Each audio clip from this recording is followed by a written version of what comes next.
हम अपनी fastest lift के अंदर जा रहे हैं हरम की तरफ।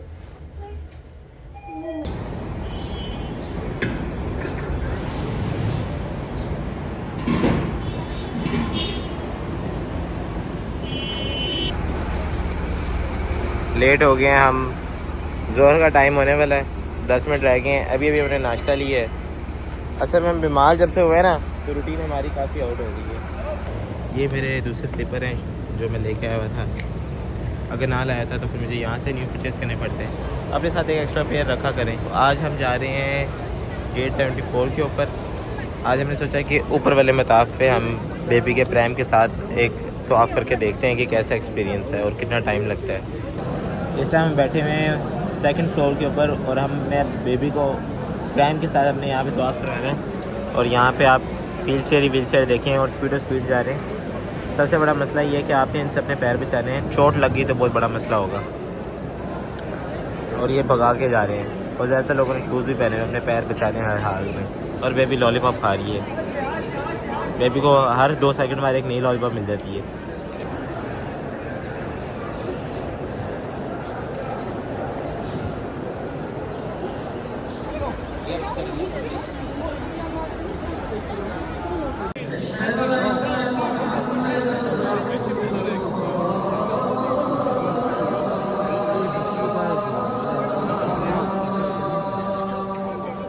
अल्हम्दुलिल्लाह आज हमने सारी नमाज़ें पढ़ के अभी ईशा की नमाज़ पढ़ के अब हम होटल की तरफ जा रहे हैं। खाना मैंने ऑनलाइन ही ऑर्डर कर दिया है।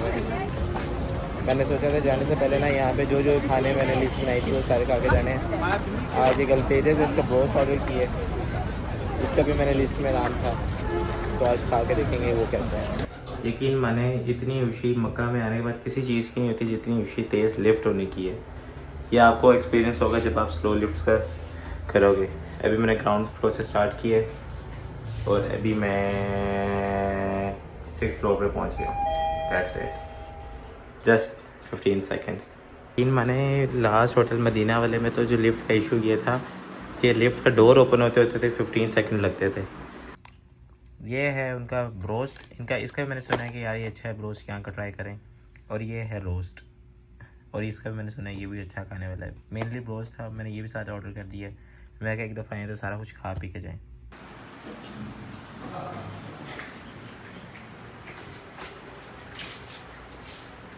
आज मैं केरला जा रहा हूँ हरम काबा के सामने। इसकी वजह यह है कि मेरी वाइफ की तबीयत हो गई है ख़राब। कल रात को मैंने वो अल्टेजस का ब्रोस्ट ऑर्डर किया था, वो बिल्कुल भी इतना कोई अच्छा नहीं था, खास नहीं था।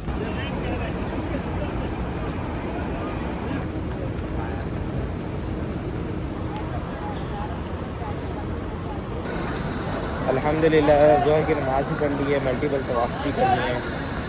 अब मैं जा रहा हूँ लंच के लिए अल रुमैसा। यहाँ से मैं पैक करवाऊँगा मेरी, जैसे मैं अभी ज़्यादा अपने घर में सुबह से होटल में ही है।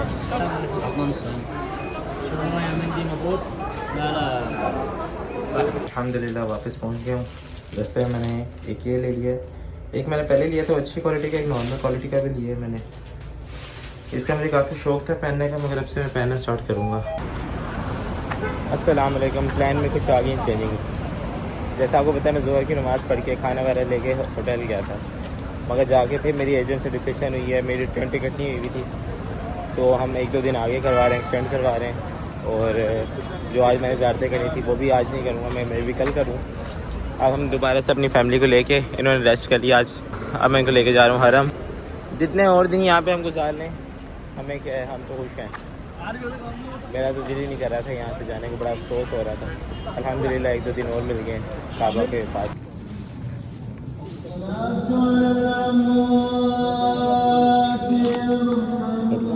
चलो नमाज़ पढ़ लो।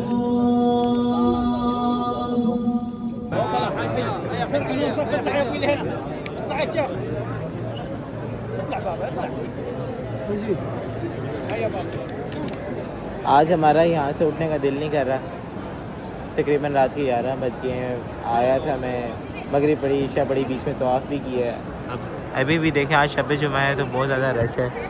रात के 11 बज रहे हैं और वो देखें क्लॉक टावर के ऊपर मैंने अभी गौर किया है तो ये बादल बिल्कुल उसको टच कर रहे हैं। ये बादल है ये क्या है, मगर बादल ही लग रहा है। आशूर बिल्कुल अगर आप क्लॉक टावर के लेफ़्ट साइड पे अगर आप देख फिर स्टेज ऊपर आ रही होती है, वहाँ से आप थर्ड फ्लोर पे आए तो ये है शॉर्मा, ये इनका शॉर्मा अच्छा है, ये आप ट्राई करें। आज हमें सबसे ज़्यादा टाइम हो गया, 12:30 हो गए और अब हम अपने होटल जा रहे हैं खा पी के। आज हम सबसे ज़्यादा हरम में स्टे किए हमने। The next day. अब मैं जा रहा हूँ जुम्मे के लिए।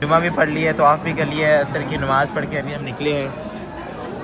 आखिरी दफ़ा, अब पता नहीं आखिरी दफ़ा है या कितनी दफ़ा हम ये खाएंगे, मगर हमें बहुत पसंद है। हमने सोचा जाने से पहले ही काफ़ी दफ़ा खा के जाना है और हमें पता भी इसके एंड टाइम पे पता लगा था। इस दफ़ा मैंने इनका ब्रोस्ट भी लिए, मैंने जहाँ से ब्रोस्ट लिया मुझे बिल्कुल भी मज़े का नहीं लगा, तो मैंने बोला इनकी मंदी बहुत अच्छी है तो मैं एक दफ़ा इनका ब्रोस्ट जाते जाते ट्राई करूँ। अभी तक सऊदी में मुझे किसी का भी ब्रोस्ट पसंद नहीं आया। बहुत ही प्यारा मौसम है इस टाइम हरम का, मज़ा था और बहुत ही प्यारी रिफ्रेशिंग सी हवा चलती है। अभी हमने मगरिब की नमाज़ पढ़ी है। अच्छा, वो जो हमने खाना खाया था अभी गोश्त में भी ट्राई किया रमैसा का, वो बहुत ही अच्छा है। अगर इसका खाना बहुत अच्छा है जो भी आप खा लो, और ये हरम के पास भी है। अगर आपने रेगुलरली खाना खाना है तो मेरी रिकमेंडेशन यही है कि आप यहाँ से खाना खाएँ, बेस्ट है। अगर मुझे शुरू से ही पता होता तो मेरे काफ़ी सारे पैसे और टाइम बच जाता है खाने ढूंढने में, ट्राई करने में। अब मेरा फर्स्ट टाइम था, मुझे पता लगे कहाँ से। ये सामने ही जो बिल्डिंग है जहाँ पे आपको एम का साइन नज़र आ रहा है, यहाँ से स्टेज ऊपर जाती है थर्ड फ्लोर पे। यहाँ पे सहूर है, वहाँ शहूर है या सहूर है, उसका शौरमा आप खा लें वो भी अच्छा है। यहाँ वो रोस्ट अल फरूज जो है यहाँ से आगे जाके आता है क्लॉक टावर के उस तरफ आगे, तो उसका चिकन बर्गर बहुत अच्छा था। मैंने सोचा नहीं था कि मैं इधर आके फूड ब्लॉगिंग भी करूँगा, मगर मैं एक रिकमेंडेशन दे देता हूँ, मेरे पैसे ज़ाया हुए हैं किसी और के ना हो। क्योंकि काफ़ी सारी जगहों पे आप ऐसा होता है कि आप नए नए आते हो, आप ट्राई करते हो, तो फिर उसके बाद आपको काफ़ी मतलब कि एंड डेज़ में जाके पता लगता है हाँ यार यहाँ का खाना है। लोग कहते हैं कि जो आपका फ़र्स्ट टाइम का एक्सपीरियंस होता है ना, काबा को देखने का, हरम में आने का, मस्जिद नबी जाने का, उस जैसा एक्सपीरियंस आपके लाइफ में दोबारा कभी नहीं करते। मगर मेरा ये मानना है एक्सपीरियंस करने के बाद कि आप स्टार्टिंग में जब आप फर्स्ट टाइम आते हो आप नर्वस होते हो, आप कंफ्यूज होते हो, आपको चीज़ों की पहचान नहीं होती है, आपको चीज़ें देखते देखते समझते समझते बहुत ज़्यादा टाइम लग जाता है। और जब वो सारा टाइम लग जाता है और आप बिल्कुल ईजी हो जाते हो और इस घर को अपना लेते हो, उसके बाद आप वापस चले जाते हो और फिर आप तड़पते हो कि आप इस घर को दोबारा कब देखोगे। जो मुझे ऑलरेडी फीलिंग आने लगी, हालांकि मैंने भी हरम को छोड़ा ही नहीं है। तो मुझे ऐसा लगता है कि जब आप एक दफ़ा हो जाते हो इस जगह से, उसके बाद जो फीलिंग होती है और उसके बाद जो तड़प होती है वो कुछ और ही होती है।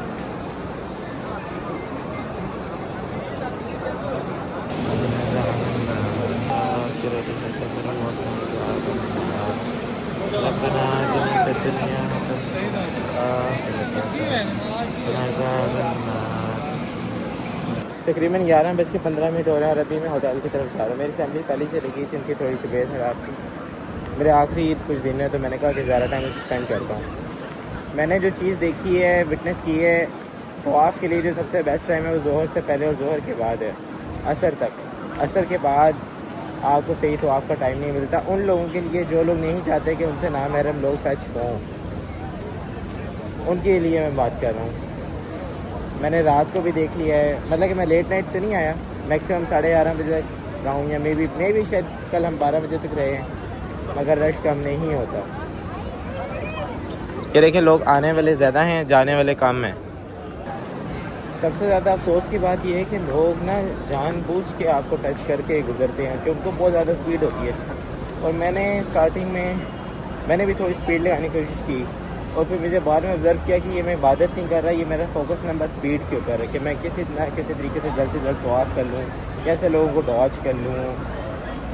आप यकीन माने मेरा से लोग लिबरल हो गए हैं, जो ये ममालिक हैं ये काफ़ी लिबरेट हो गए हैं और सेकुलर हो गए हैं, जिसकी वजह से वहाँ पे तौर तरीके इनके ऐसे हैं कि एक मर्द एक औरत को टच करे, एक औरत मर्द को टच करे, वो ज़्यादा मैटर नहीं करता ना, वो कोई बड़ी बात नहीं है, वो एक नॉर्मल सी चीज़ है। जो यहाँ पे मैंने फ़ील किया है कि बग़ैर किसी ज़रूरत के कि बस इसलिए कि हम एक बंदे को क्रॉस कर दें कि यार आपका तो आप थोड़ा सा मतलब 3-4 मिनट लंबा हो जाएगा तो उससे क्या फ़र्क पड़ेगा, नहीं टच करके उसको साइड से कोनियाँ मार के उसके ऊपर चढ़ के फिर निकलेंगे आगे। और अगर आप किसी को बोलोगे कि सब्र से काम लो तो आगे से वो नहीं, मतलब कि कहते हैं कि इसी तरीके से होता है। और अल्लाह का घर है, अल्लाह के घर में लोग कहते हैं कि इंसान की जो नीयत होती है वो साफ़ होती है, तो अल्लाह के घर में तो इंसान सबसे ज़्यादा कॉन्शियस होता है कि वो किसी नामहरम को टच ना करे। ये बात मुझे आज तक समझ नहीं आई कि लोग क्यों इस चीज़ को केयर नहीं करते। बड़ा ही अफसोस होता है, बड़ा ही दुख होता है। मैंने तो वही टाइम निकाला है, मैं बहुत कम होता है कि मैं कोई ऐसे टाइम में तवाफ़ करूँ जिस टाइम में रश हो, और कोशिश करता हूँ कि मैं सिर्फ बाहर वाले राउंड से तवाफ़ करूँ। शुरू में मेरे से भी कुछ गलतियाँ हुई थी कि मैं सेंटर में घुस गया था, मगर फिर मैंने ऑब्ज़र्व किया आप चाह के भी अपने आप को नहीं बचा सकते। इवन दो कि मैं बाहर भी जब तवाफ़ कर रहा होता हूँ तो ख़वातीन आके, मर्द ज़्यादा भी होते हैं मगर ख़वातीन भी आके टच करके आपको कंधे के ऊपर प्रॉपर हाथ रख के साइड पे करती हैं या बिल्कुल टक्कर मार के, मतलब यार ये बहुत ही अफसोस होता है कि मानो दिल दुखता है, क्योंकि हम तवाफ़ कर रहे हैं अल्लाह के घर में और बिल्कुल ही अजीब सा फील होता है कि यार ये क्या हो रहा है, एक नामहरम हमें इस तरह टच करके जा रही है। और इस तरह अल्लाह आसानियाँ करें हमारे लिए, मैं बस ये कहूँगा। मैंने इसी बात की वजह से काबा को टच नहीं किया। जो हिस्से थे रुकन यमानी, हजरत अस्वद, डोर के लेफ़्ट साइड से हजरत असरत का जो हिस्सा था, इन 3 जगहों पे रश इतना होता है कि लोग सोच के जाते हैं कि हमने एक दूसरे को मार रहे हैं वहाँ पे जाके, तब भी हमारी बारी आएगी। तो मैं उन लोगों में नहीं हो सकता कि मैं काबा के सामने ये नियत करके जाऊँ कि मैंने आज किसी को धक्का देना है, किसी को मार कुटाई करनी है और फिर ही मेरी बारी आएगी। तो मैंने वहाँ पे तो टच नहीं कर सकता था। मगर बाकी जगह पे मैंने इसलिए नहीं छूने की कोशिश की क्योंकि वहाँ पे छूने के लिए लोग गुनाह का हिस्सा बन रहे हैं। वहाँ पे तो बहुत ज़्यादा है कि औरत मर्द के ऊपर चढ़ती है, मर्द औरत के ऊपर चढ़ता है। और ये जब नमाज की सफ़ें तैयार हो रही होती हैं तो औरतें जो होती हैं वो सिर्फ आगे रश कम देखने की वजह से कि आप आसानी से छू पाएंगी तो सफ़ों के ऊपर से गुज़र के जाती हैं, मर्दों के ऊपर से गुज़र के जाती हैं, उनके कंधों को टच कर करके उनके ऊपर से टांग, मतलब ये बहुत ही मतलब अजीब सीन है। मेरे साथ भी ख़वातीन है, मेरी वाइफ है, जब नमाज का टाइम होता है उसे तकरीबन आधा घंटा पहले वो जाके बैठ जाती हैं। उन्हें पता है मर्दों की सफ़ें बनेंगी। वहाँ पे जो ये अफसर होते हैं, मतलब कि जो सिक्योरिटी होती है, वो ये अल्लाह हराम कह रही होती है, रिक्वेस्ट कर रही होती है औरतों की कि सफ़ बनने जा रही है मगर नहीं रुकती। पता नहीं कौन से ऐसी ये इनको लगता है कि अगर एक चक्कर और लग जाएगा तो उससे कुछ इन्हें एक्स्ट्रा स्वाब मिल जाएगा। तो ये है कि हमें दीन का जो सही पहलू है, असल पहलू है, वो हमें देखना समझने की ज़रूरत है, ना कि हम रिचुअल्स और ट्रेडिशंस के पीछे जाएं।